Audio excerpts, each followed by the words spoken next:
कदाचित् कालिंदी तट विपिन संगीत करबो मुदा भीर नारी मदन कमला स्वादु मधुप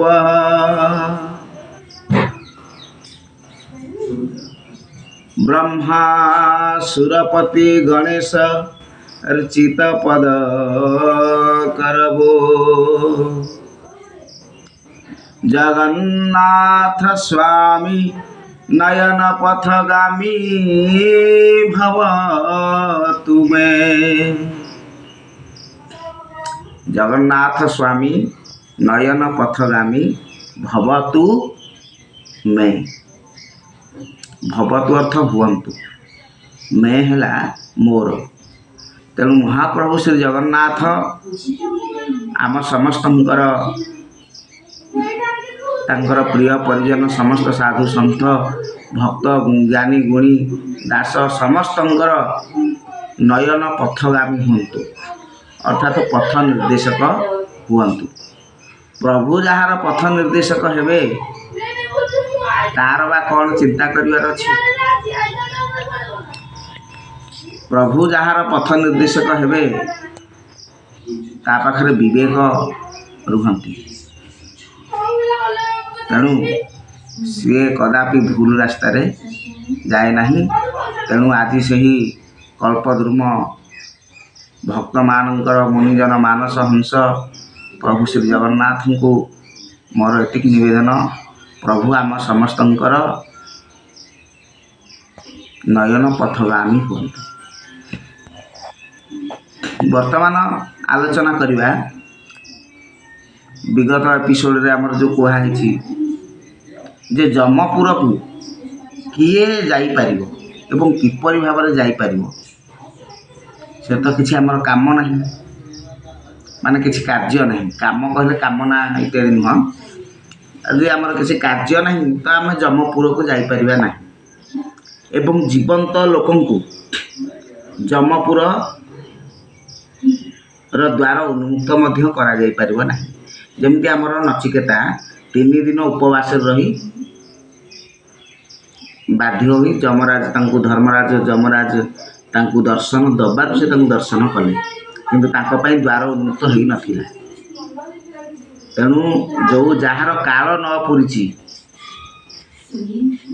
से कदापि जमपुर को जाई परिबो ना किंतु जेउ भक्त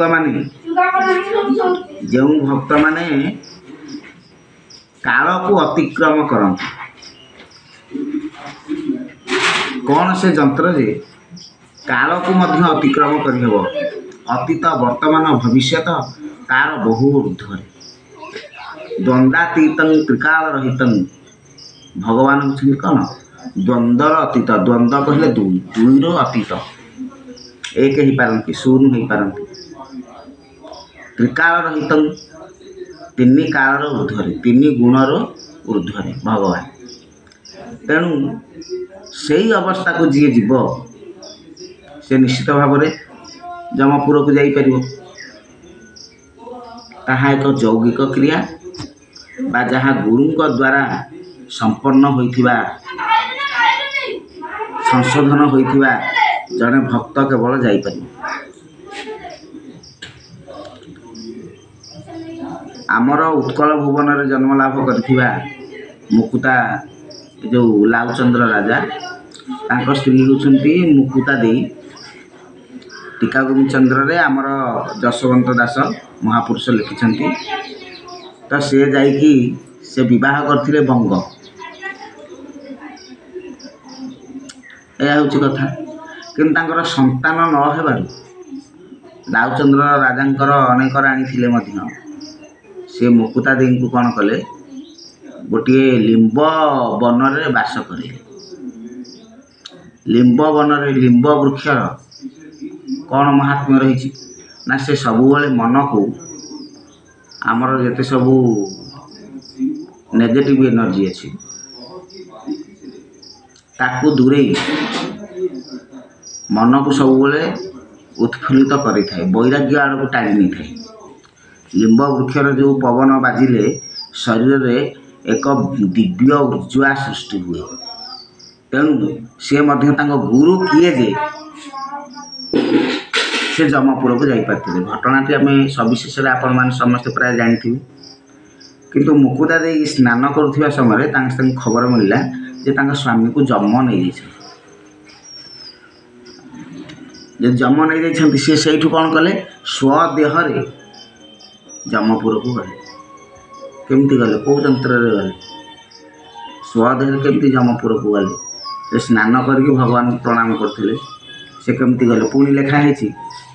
जमपुर को जाई जो कंसार कबाट को गोड़े गोईठा मारी खोलिकी गले एवं जम को एक शक्त ब्रह्म चापुड़ा मारिले। तापर जम प्रणाम कर माँ आउ मोर किसी भूल नहीं मु तो हूँ कर्मचारी प्रभु मत कर्म देइछंती पांजी आनिकी देखईदेले चित्रगुप्त पांजी देखिला परे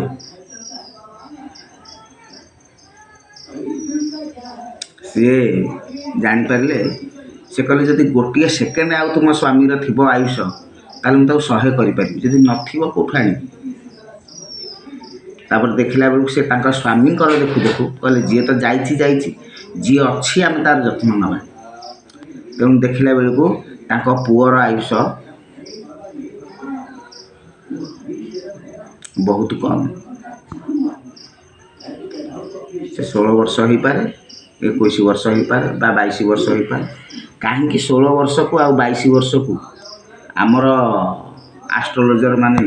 विवाह संपन्न इत्यादि कला बेलू कहीं से एमती कहते तार मध्य रही पाठ। तो मूल कथा है सी जमपुर को केमती गले जमंकर कबाट को गोड़े गोईठा मारी जम को एक शक्त चापुड़ा मारिबार सामर्थ्य रखिले। से साधारण नुहंती गुरु मध्य साधारण नुहंती यह कहिबा आ करिबा से जाइथिले जमपुर। तापर माँ सावित्री स्वामी को जो जमराज नहीं गले सेतेबेले से जमंकर दर्शन पाइले एवं तांको सहित जम को अनुसरण करिवार शक्ति मध्य तांकर थिला। जम जुआड़े गले से तांको अनुसरण करी चलिए शेष जम हारिले तांको स्वामी बंचिले। एठे सावित्री होउछंती जीव जीव जेतेबेले संयमता रक्षा करिवो सेतेबेले से जमंकर दर्शन करिवो। जम निजे होउछंती धर्म धर्मराज आउ केही नुहंती। तुमे जम धर्म तुमे मो देवता कर्म मूले सबू रहीगला कथा। तेणु तुमे जम तुमे ही धर्म। जम कहले कौन ना संयम आ गोटे हूँ यम यम जो उच्चारण यर अनुसार यम से कौ चक्र बीज मंत्र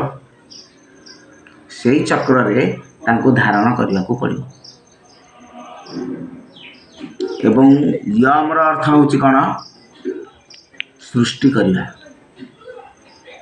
किछि नूतन जिनिस सृष्टि हो पार। यम अलम अलम हूँ लीन है लियते अलम तेणु यम आउलम तेणु जमराज को दर्शन करवा मुकुता दे आसिले तापर आमर आसिले माँ सावित्री तापर नचिकेता 7 जन अच्छा ये हेले 3 जन। तो मुकुता दे जो डगर को पठई से कौन कहते ना 6 मासर बाट 6 दिने चलू 12 दिने पहुँची 6 मासर बाट 6 दिने चलो 6 मास है के 12 के 48 एतिकी हूँ बाट बाट हूँ 48 6 मासर बाट 6 दिने चलू 6 दिने माने दिवस षड़चक्र को अतिक्रम कर बाट हूँ 48 किलोमीटर कहतु 48 माइल कहतु बा 48 योजन कहतु बा 48 जूण कहतु किसी असुविधा नहीं। 48 कौटू हम ना आधार लिंग नाभि हृद कंठ ये जो 5 चक्र पर्यंत 4 6 10 12 16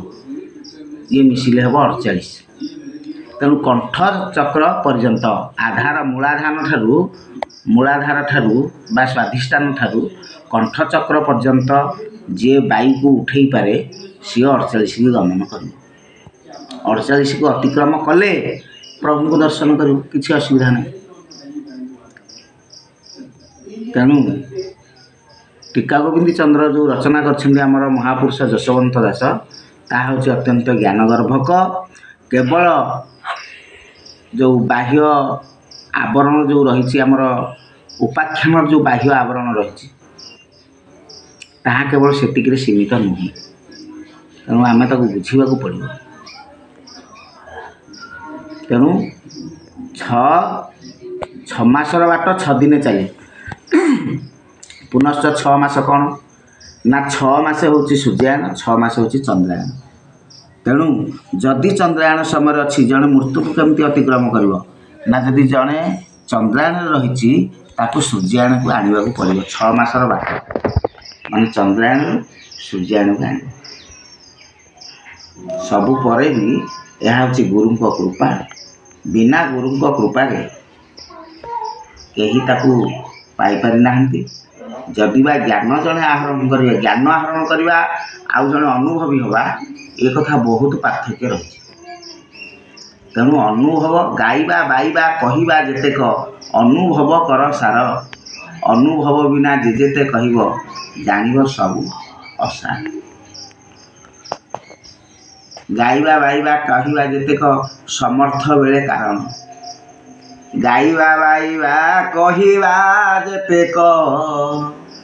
समर्थ बेले कारण निर्जर बेले प्रयोजन नाही आ निर्जर बेले प्रयोजन नाही निर्जर बेले प्रयोजन नाही। मन चिन्हा भक्ते सुण हे मन थय बिना